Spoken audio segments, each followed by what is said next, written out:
Hi, everybody. Jay Privman along with Mike Watchmaker. We put together the Derby Watch Top 20 every week. And Mike, we've got a couple of big races on the road to the Kentucky Derby. This will be it. After these two races this weekend, we will know the final point standings. We'll know who's in and who's out for the Kentucky Derby.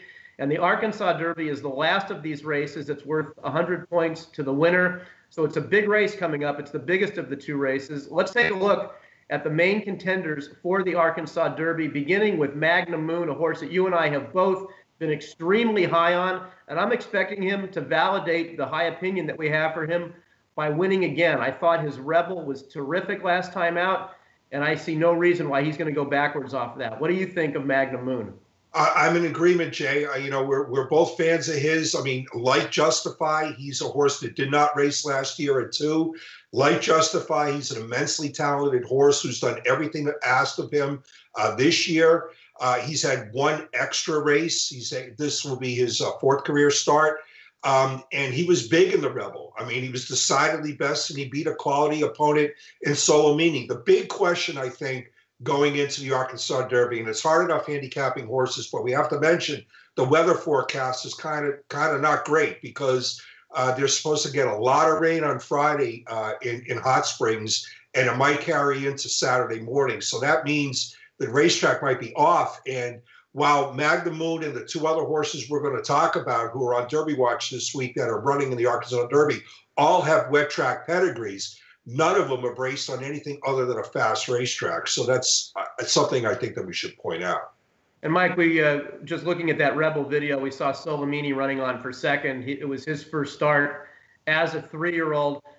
To me, this is a horse who has to be outside horses to have his best chance. He was inside for most of that race. But he's just kind of a grinding type. And most years, a grinding type might be okay for the Kentucky Derby. I'm not sure that with the quality of the horses that we're seeing right now, 3.5 weeks out, that he's going to be good enough. But what are you expecting him to move forward off that Rebel when he runs in the Arkansas Derby? Well, he better, or else he's not going to get first money in the race. You know, he's kind of reminiscent a little bit of Flame Away, in that he's sort of like stuck in this low 90s buyer speed figure rut, which, you know, when the competition is easier, it's okay. But now that the waters are pretty deep, it's you know, only good enough to get a piece. And if that, it only happens when things break right for him. He needs to take a significant step forward on Saturday, and that's something to watch for in this race. Now, there's 3 horses in the Arkansas Derby that are current members of our Derby Watch Top 20, the third of them being Quipped. Now, Mike, he is safely in the Kentucky Derby field based on his victory in the Tampa Bay Derby. He was initially going to run in the Bluegrass last week. They rerouted him to the Arkansas Derby. How do you think he stacks up against Magnum Moon and Solomini? Well, Jay, I have a higher opinion of Quip this week than I did last week at this time, and that's because Vito Rosso, who won the Wood Memorial, flattered Quip, because Quip handled him very easily in the Tampa Bay Derby, and to a certain extent, Flame Away, who finished second in the Bluegrass Stakes, flattered Quip, because Quip beat Flame Away when he won the Tampa Bay Derby. I mean, originally I thought the Tampa Bay Derby was just another prep. I mean, not the best one, not the strongest one we saw all year, but now that we've seen 2 horses very recently in final preps come back and run reasonably well, or pretty darn good in Vito Rosso's case, it gives me a higher opinion of Quip. The thing that concerns me from a betting standpoint is he was rerouted to this race because it's a grade 1 race. At least that's what they said. So are they trying to get the grade 1 now because they're not going to get it down the road at Churchill Downs? I don't know, maybe. Well, I mean, let's face it, there's a better chance of getting a grade 1 in the Arkansas Derby than the Kentucky Derby, just off of sheer numbers. So if that is indeed the case, and I know that with WinStar, that's something they're always very cognizant of in trying to make stallions. So I'm certain that is the reason that this horse has ended up in the Arkansas Derby. And also, don't forget, there's some overlapping ownership with him and Justify. So when Justify was rerouted out of the Arkansas Derby to the Santa Anita Derby, it kind of made sense to slot Quip into that spot. All right, let's move on now to the other race, and this will be it for the road to the Kentucky Derby in terms of earning points. That's the Lexington Stakes. Only 20 points for a win in this race, 8 for second. But, Mike, a real pivotal race here for my boy Jack.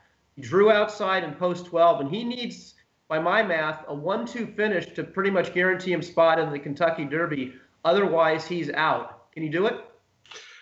He might be able to do it, Jay. I mean, he won't have my money on him on Saturday, but he might be able to do it.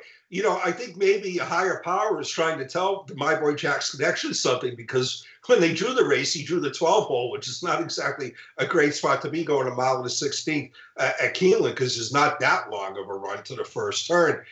You know, My Boy Jack has questions to answer anyway, because when he won the Southwest, he did so with the benefit of a tremendous track bias. I mean, the rail was very, very live that day. It only got stronger as the card wore on, and he had an unobstructed run up the rail. And then he had a great setup when third last time out in Louisiana Derby, and he had every chance to win the race in deep stretch, and he simply couldn't close the deal despite having a great setup. So, you know, he's got some questions to answer. And, you know, in terms of a betting prospect on Saturday, not great, you know, and I never really like horses that run in races that weren't on their original schedule anyway. It's sort of like asking for trouble.